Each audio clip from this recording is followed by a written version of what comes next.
Capítulo 15. Las primeras revelaciones.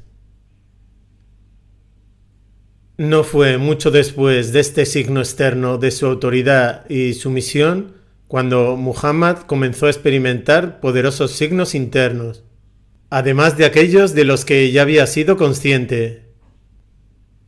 Cuando le preguntaban por estos, hablaba de visiones verdaderas que le llegaban durante el sueño y decía que eran como el despuntar de la luz del alba. El resultado inmediato de estas visiones fue que la soledad se le hizo querida y solía hacer retiros espirituales en una cueva en el monte Hira, no lejos de los suburbios de Meca.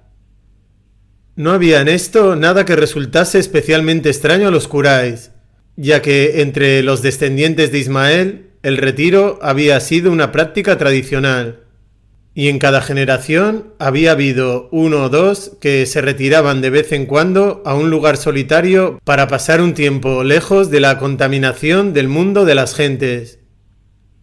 Siguiendo esta práctica inmemorial, Muhammad llevaba consigo provisiones y consagraba cierto número de noches a la adoración de Dios. Luego volvía con su familia y a veces a su regreso recogía más provisiones y marchaba de nuevo a la montaña. Durante estos pocos años, a menudo sucedía que cuando dejaba atrás la ciudad y se iba acercando a la cueva, oía claramente las palabras: «La paz sea contigo, oh mensajero de Dios».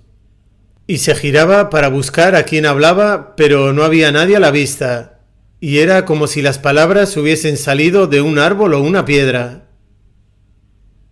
Ramadán era el mes tradicional de retiro, y una noche hacia finales de Ramadán, en su 40º año de vida, cuando se encontraba solo en la cueva, vino a él un ángel con forma de hombre.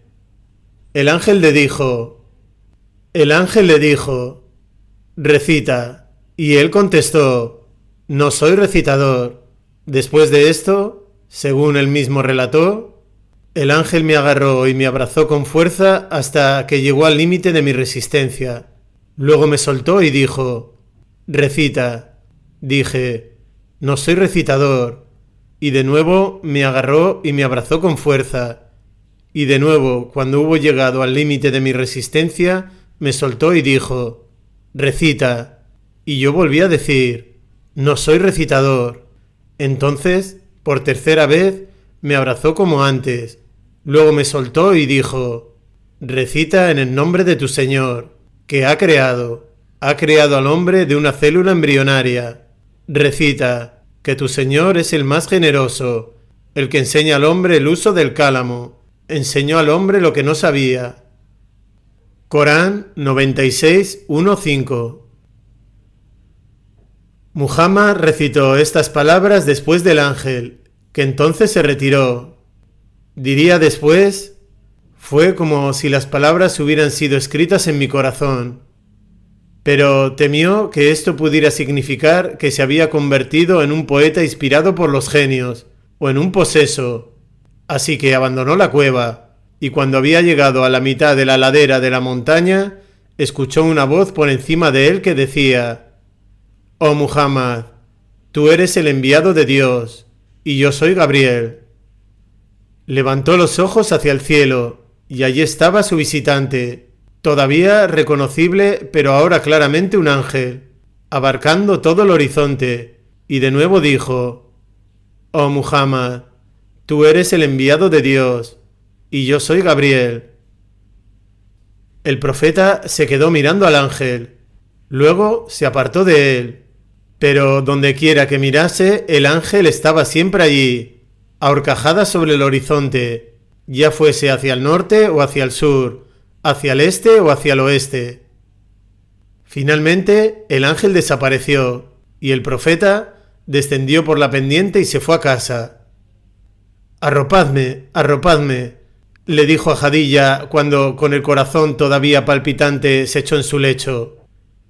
Alarmada, pero sin atreverse a preguntarle, trajo rápidamente un manto y lo extendió sobre él. Pero cuando la intensidad de su temor hubo disminuido, le contó lo que había visto y oído, y Jadilla, después de dirigirle unas palabras tranquilizadoras, fue a contárselo a su primo Waraka, que era ya un anciano y estaba ciego. «Santo, santo», dijo él, «por aquel en cuya mano está el alma de Waraka, ha venido a él el mayor Namús». Nota: el nomos griego, en sentido de ley o escritura sagrada, identificado con el ángel de la revelación. El mismo que solía acudir a Moisés. En verdad, Muhammad es el profeta de su pueblo. Dile que tenga confianza. Entonces Jadilla regresó a casa y repitió estas palabras al profeta, el cual, con el ánimo sereno, regresó ahora a la cueva para cumplir el número de días de retiro que había ofrecido a Dios. Cuando hubo completado el plazo, fue directamente a la Kaaba, como solía hacer, y realizó el ritual de las vueltas, después de lo cual saludó al anciano y ciego Waraka, al que había descubierto entre los que estaban sentados en la mezquita, y Waraka le dijo: «Cuéntame, hijo de mi hermano, ¿qué has visto y oído?». El profeta se lo contó, y el anciano repitió lo que había referido a Jadilla, pero esta vez añadió: «Te llamarán mentiroso, y serás maltratado, y te expulsarán, y te combatirán, y si vivo para ver ese día, Dios sabe que apoyaré su causa». Luego se inclinó hacia él y le besó la frente, y el profeta regresó a su casa. A las palabras tranquilizadoras de Jadilla y Waraka les siguió una confirmación procedente del cielo en forma de una segunda revelación. La forma en que se produjo no ha quedado recogida, pero cuando le preguntaban cómo le llegaba la revelación, el profeta mencionaba dos formas. «Algunas veces me llega como el tintineo de una campana, y esa es la más dura para mí. El tintineo cesa cuando soy consciente del mensaje, y a veces el ángel toma la forma de un hombre y me habla, y soy consciente de lo que me ha dicho». La revelación esta segunda vez comenzaba con una sola letra. El primer ejemplo de esas letras crípticas con las que comienzan varias suras coránicas. La letra vino seguida de un juramento divino, prestado por la pluma que ya había sido mencionada en la primera revelación como el principal medio de Dios para impartir a los hombres su sabiduría. Al ser preguntado sobre la pluma, el profeta dijo: «La primera cosa que Dios creó fue la pluma o el cálamo. Creó la tabla y le dijo al cálamo: escribe. Y el cálamo respondió: ¿qué escribo? Dios dijo: escribe mi conocimiento y mi creación hasta el día de la resurrección.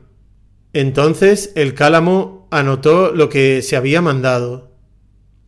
El juramento por la pluma es seguido de un segundo juramento por lo que escriben, y entre lo que ellos, es decir, los ángeles, escriben en el cielo con cálamos menores sobre tablas menores, está el arquetipo celestial del Corán, al que revelaciones posteriores se refieren como una recitación, Corán, sublime, inscrita, en una tabla imperecedera, Corán 85, 21, 2, y como la madre del libro, Corán 13, 39. Los dos juramentos van seguidos de la ratificación divina. Nun, por la pluma y por lo que con ella escribe. Tú no eres por la gracia de tu Señor un loco, y realmente recibirás una recompensa incesante, pues ciertamente observas en verdad un modo de vida sublime. Corán 68, 1, 4. Después de la llegada de los primeros mensajes hubo un periodo de silencio, hasta que el profeta empezó a temer que hubiese incurrido de alguna forma en el enojo del cielo, aunque Jadilla le decía continuamente que eso no era posible. Entonces, finalmente el silencio se rompió, y llegó una nueva confirmación, y con ella el primer mandato directamente relacionado con su misión.